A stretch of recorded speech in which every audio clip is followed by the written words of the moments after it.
Hello again, YouTube. This is ChrisDude193, otherwise known as Omega Snacks, otherwise known as Chris.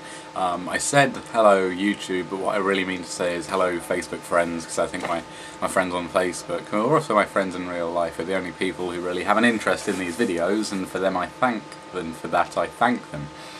So, yeah, stumbling on my words there, because this is going to be another one take, one try, because my time is very important. Talking video, and today's subject, as you probably guessed from the title, because I'll probably mention something about what I'm talking about in the title, although I haven't titled it yet. I'm going to be talking about the Dettol No Touch hand wash system. I'll probably include a picture, maybe now. Yeah, that's a picture of it. And apparently I'm on the Dettol website right now, and what it is, it's basically, it's like if you've ever been to a fancy, ooh, pardon me, if you've ever been to a fancy public toilets or somewhere, and you've seen they have these like soap pumps, you put your hands under it and it's got a motion sensor, and you put your hand under it and it goes and squirts out some soap onto your hands, and you go, ooh, that's nice, I'll wash my hands with the soap. And this thing, it's basically one you put in your own home, and I would understand if Dettol were marketing this as a kind of just like a fun little gadget thing you can put next to your sink, and instead of having to go, you just go and it goes on your hand, and then you go, oh, wash my hands, like I'm in bloody 2001 Space Odyssey, except the pump doesn't try and kill me. But Dettol, for whatever reason, are marketing this as a solution to touching germy soap pumps. So the notion is that if you have one of those manually operated soap pumps, you go into your bathroom or your kitchen and you go, and then you've got this hand covered in germs because you're touching the soap pump when you go.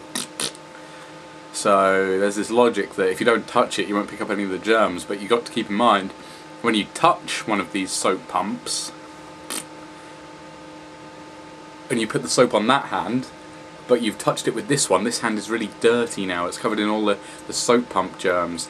But one thing they seem to overlook is once you've squirted the soap onto this hand, you tend to put them under the running water and rub them together and get the soap all on both hands, and then both hands are clean. Hence, it doesn't matter what you touch. It doesn't matter what's on the soap pump. It could be covered in diarrhea dog shit. You still touch it.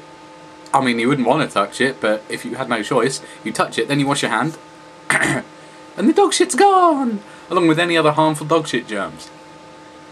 I mean, it just, especially when you consider the resources that go into this. I mean, it looks, I can be fairly sure that it's pretty much all plastic. It'll take batteries, that's oil, and whatever goes in batteries, I'm sure are running out of both of those. I'm sure I'm running out of both of those, and someone still came up with this idea. And I find it quite frightening that the person who came up with this idea is allowed to walk the streets. You know, this is what happens when you go into a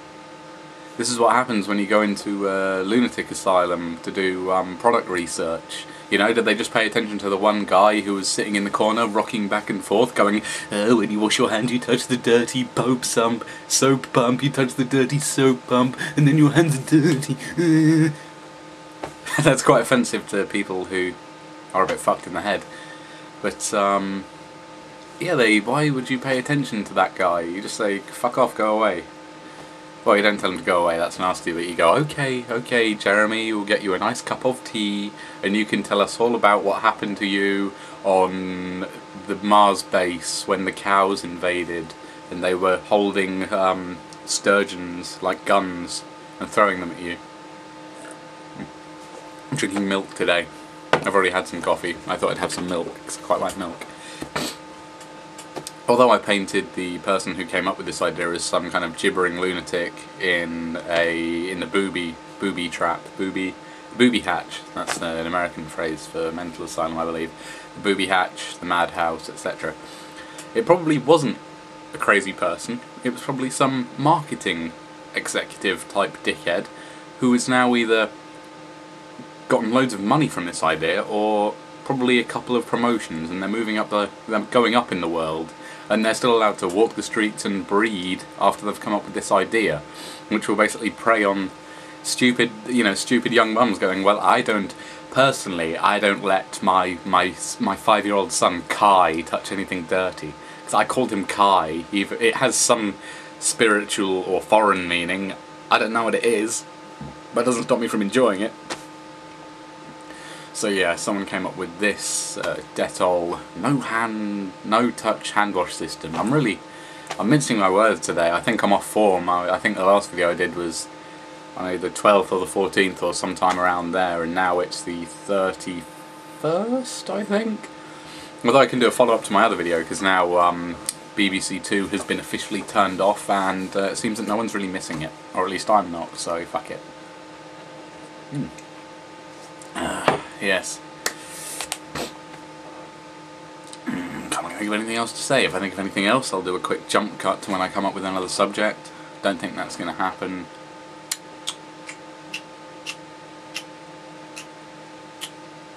No, nothing. I've got nothing.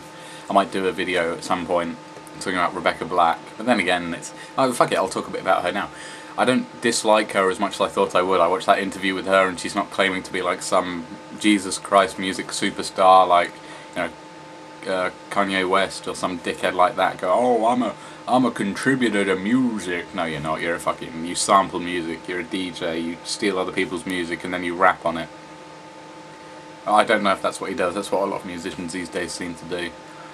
Just cover versions of songs that weren't very good in the first place, except for the Black Eyed Peas, who take good songs like Mizzaloo by Dick Dale and then fuck those up, and then expect everyone to like them. And then they ruin the Super Bowl. Yeah, I'm done. Go away. Go and do something else with your life besides watching me talking.